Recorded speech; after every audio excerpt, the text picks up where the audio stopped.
Halo semuanya, selamat datang di GAS1, Gagasan Teknik Bersatu.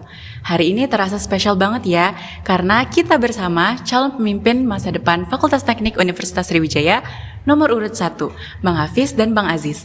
Boleh nih Bang, say hi dan perkenalan singkat serta visi misi Abang ke depannya. Halo semuanya.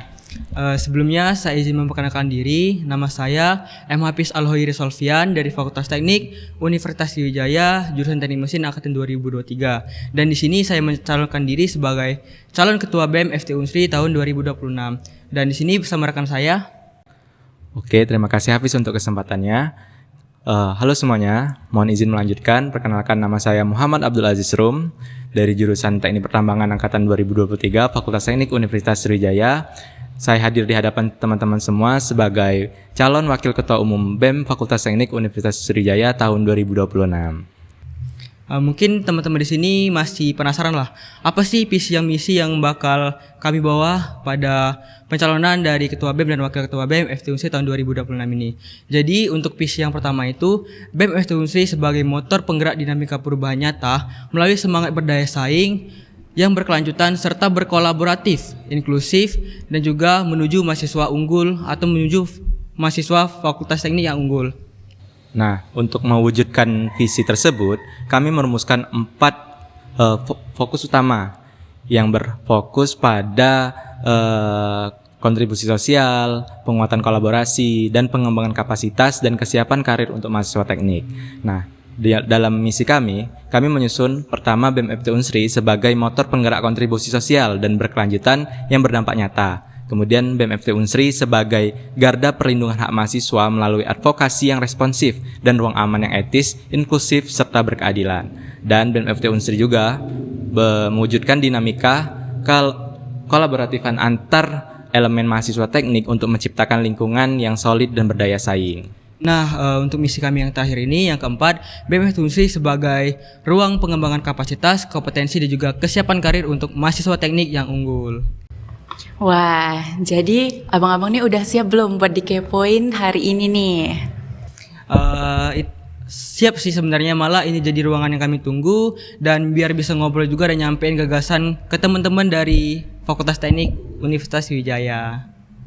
Kalau dari Bang Aziz gimana nih? Udah siap belum? Iya, dan nanti setelah ini diposting, kalau ada masukan atau hal yang menurut teman-teman perlu kami lakukan, boleh banget disampaikan lewat DM IG atau di kolom komentar nantinya. Nah, oke, mari kita kepoin. Oke, jadi kami penasaran nih Bang, dari semua pertimbangan yang ada, kayak waktu, tanggung jawab, konsekuensi, apa sih satu hal yang paling mendasar yang bikin kalian itu akhirnya mantap dan bilang, oke, kami maju jadi ketua dan wakil ketua BEM FT Unsri? Oke, kalau aku tarik ke belakang, keputusan yang ini sebenarnya bukan titik awal, tapi ini titik lanjutan proses yang panjang gitu loh. Dan sejak aku SMA itu, aku sudah aktif di berbagai organisasi. Dari sana aku ngalamin banyak fase, dipercaya, dikritik, terus juga salah ngambil keputusan dan gagal. Terus sampai akhirnya aku belajar menerima masukan yang gak selalu enak untuk didengar. Dan justru disitulah aku tuh ditempa dan aku belajar bahwa kepemimpinan itu bukan soal tampil paling depan, tetapi soal kesiapan bertanggung jawab ketika sesuatu yang gak berjalan dengan sesuai rencana. Nah, selanjutnya itu masuk ke dalam lingkup Fakultas Teknik. Proses ini berlanjut. Dan 2 tahun aku belajar di ekosistem atau berada di BEM FT Unsri ini, ditambah lagi pengalaman di organisasi dan lain. Alhamdulillah aku diamanahkan menjadi atau memegang program yang strategis, salah satunya itu seperti PKKMB FT Unsri tahun 2025. Dan ini bikin aku semangat dan paham bahwa FT Unsri itu ruangan yang kompleks. Nah, bukan soal cuman jurusan, tapi soal karakter, ego, budaya, dan juga kepentingan yang harus dipertemukan. Nah, selanjutnya di titik inilah aku sadar FT itu butuh pemimpin yang serba cepat. Bukan butuh pemimpin yang serba cepat, tapi cukup matang untuk mendengar, terus juga mengambil keputusan dan juga melakukan hal-hal dengan tenang gitu loh. Nah, makanya aku di sini maju bukan lahir aku maju bukan karena aku merasa paling siap, tapi karena aku merasa sudah cukup lama lah di tempat dan juga aku siap untuk memikul tanggung jawab yang lebih besar untuk kedepannya. Wow, keren banget. Kalau dari Bang Aziz nih gimana nih? Oke, kalau dari aku keyakinan itu tumbuh dari cara aku memandang proses. Dimana selama berproses di BEM Fakultas Teknik, aku melihat langsung bagaimana dinamika mahasiswa teknik berjalan, isu akademi, fasilitas, sampai dengan relasi antar jurusan.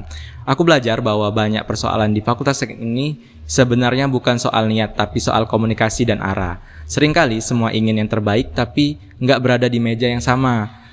Pengalaman itu ngajarin aku untuk lebih rasional dan membaca situasi lebih tenang dalam merespon ke tekanan dan lebih hati-hati dalam mengambil sikap.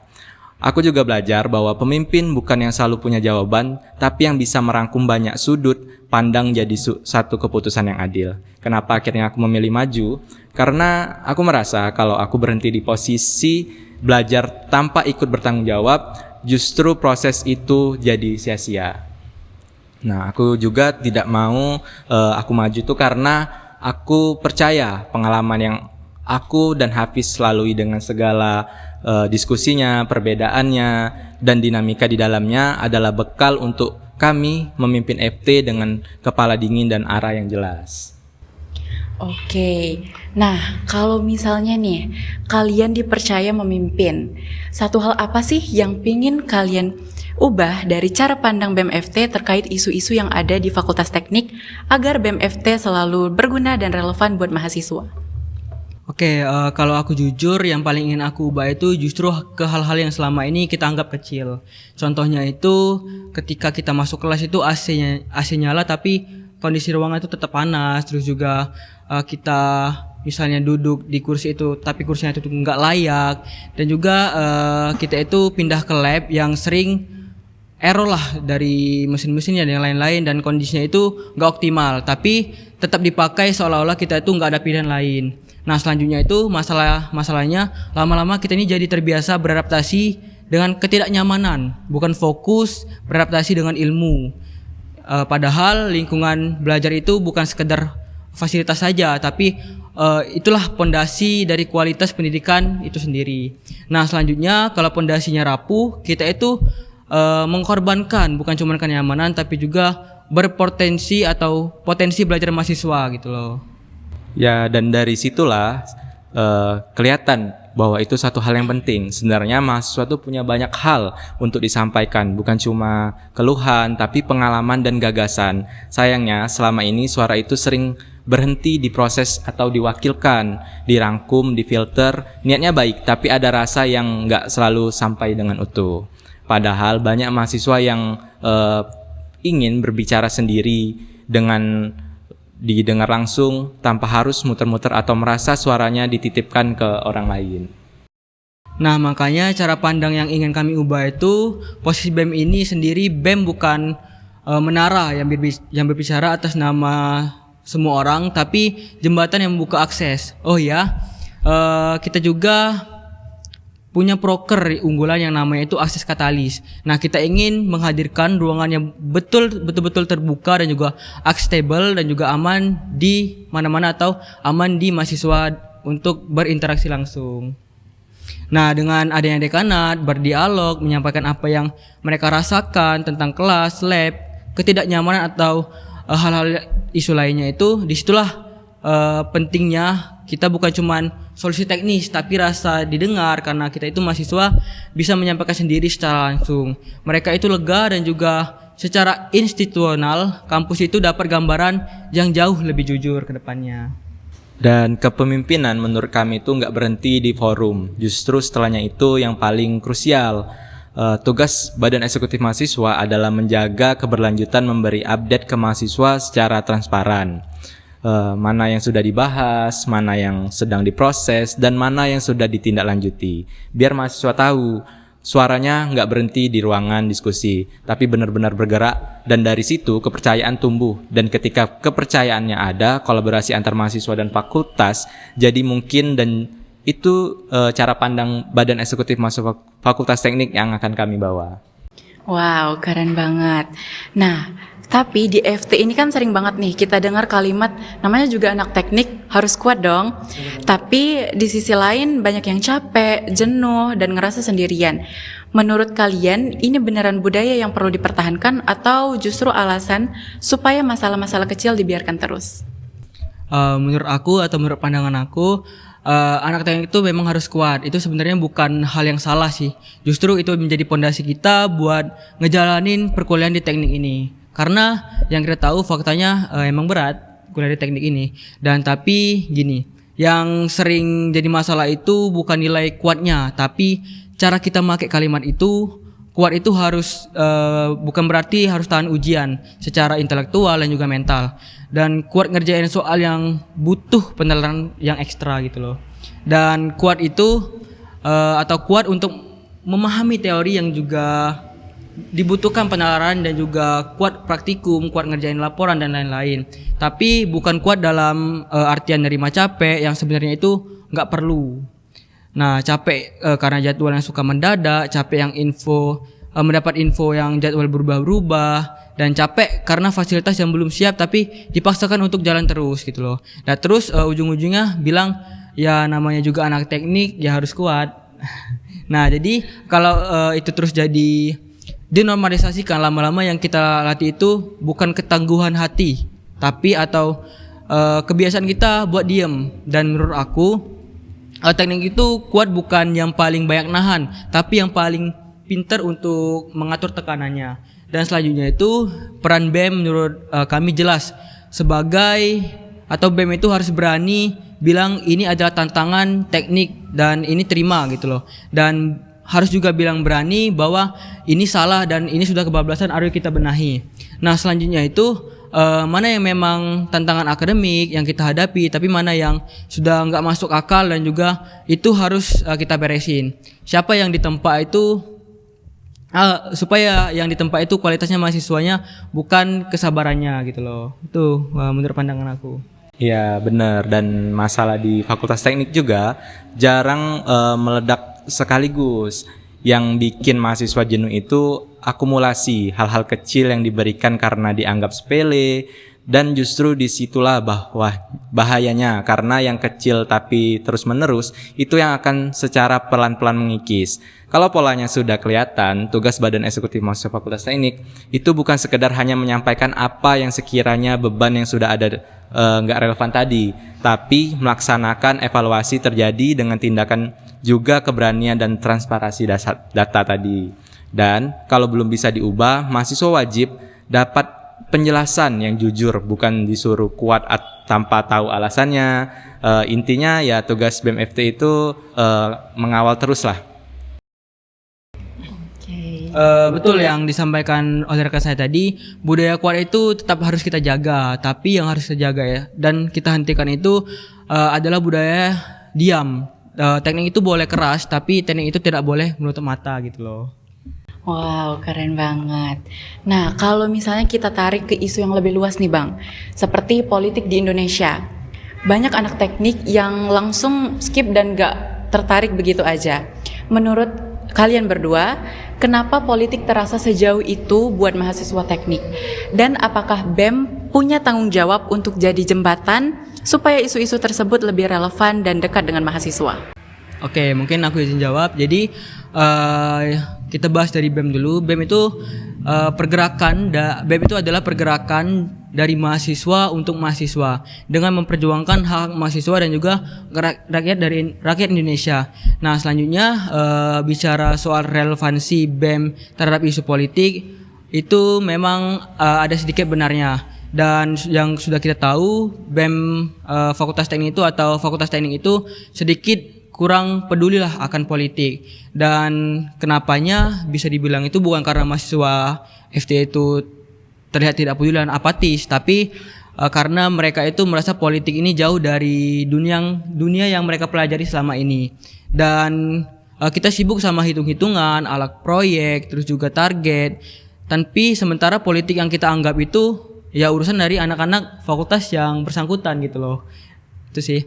Dan pada realitanya setelah lulus nanti entah kita kerja di dunia industri atau bangun usaha, hidup kita bakal semangat bergantung sama keputusan politik dan soal regulasi, pajak, energi, lingkungan, dan tenaga kerja. Sampai izin usaha pun cuman karena dikemas berat dan juga ribet, itu jadi tidak relevan dengan apa yang kita pelajari sekarang. Dan akhirnya banyak orang yang mikir ini bukan dunia kita gitu loh. Oh, ini bukan dunia aku. Dan disitulah kami ini ingin melihatkan peran BEM ini bukan cuma sekedar maksa atau ngajarin untuk berpolitik, tapi untuk membangun ketertarikan dulu terhadap mereka. Dan kami ingin mendorong pemahaman mereka tuh lewat cara yang sederhana dan juga dekat dengan melakukan sosialisasi ringan, terus juga postingan singkat, info slide yang jelas dan juga buat relevan dan apa dampaknya untuk Indonesia dan apa dampaknya untuk kita.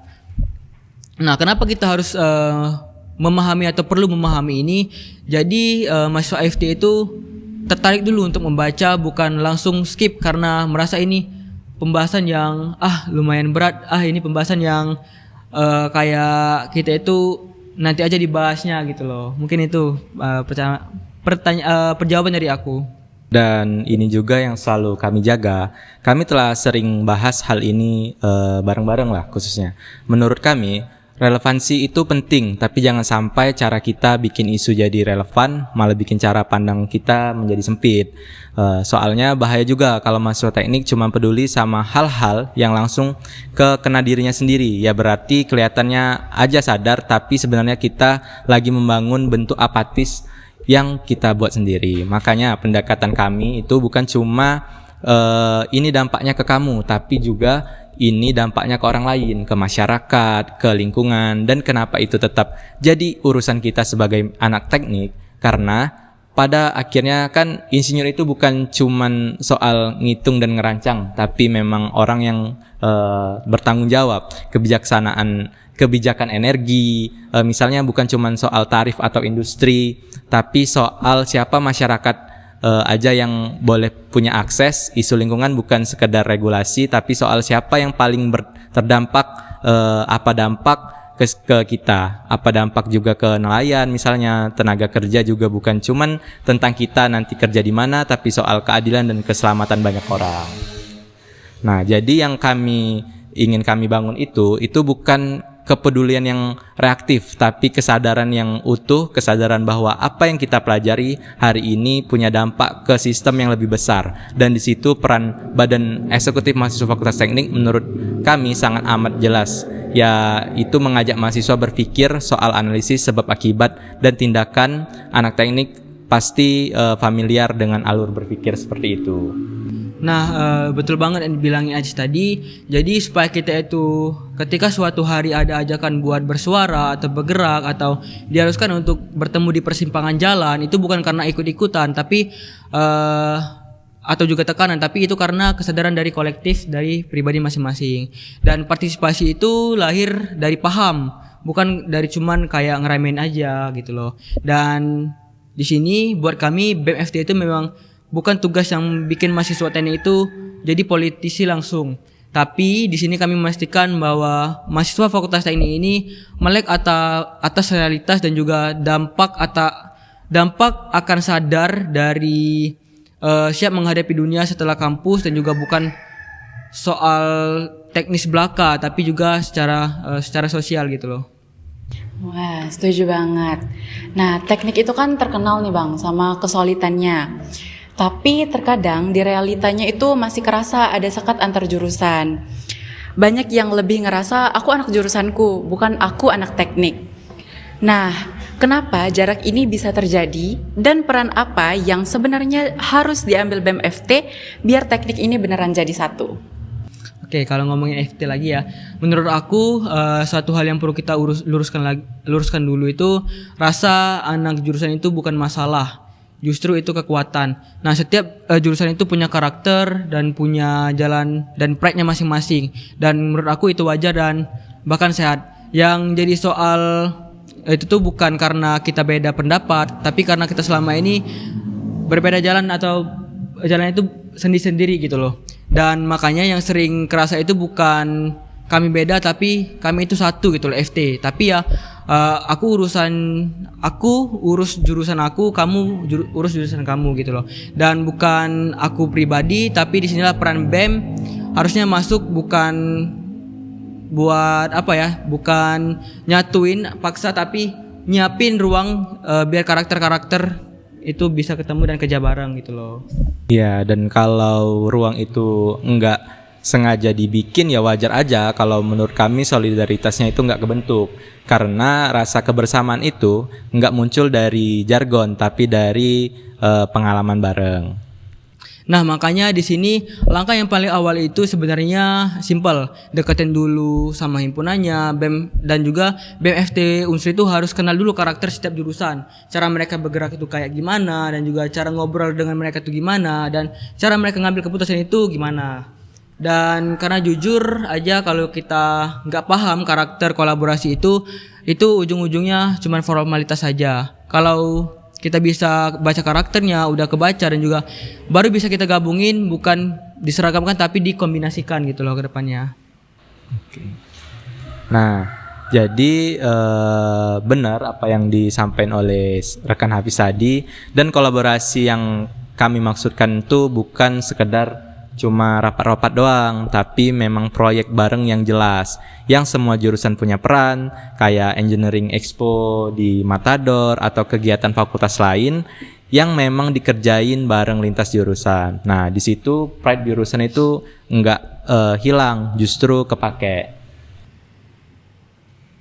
Nah, terus satu hal lagi yang menurut aku penting itu, ketua dan wakil ketua dan jajaran BFT itu nggak boleh kayak berjarak lah sama jurusan, karena kita tuh harus sering datang ke acara-acara himpunan, kalau diundang nongkrong, ngobrol santai dan lain-lain. Karena sejatinya BMFT itu bukan orang di atas mereka, tapi bagian dari keseharian masa Fakultas Teknik itu. Dan plusnya juga kita itu bisa observasi langsung apa sih yang terjadi sekarang di lingkungan Fakultas Teknik dan di lingkungan mahasiswa Fakultas Teknik gitu loh.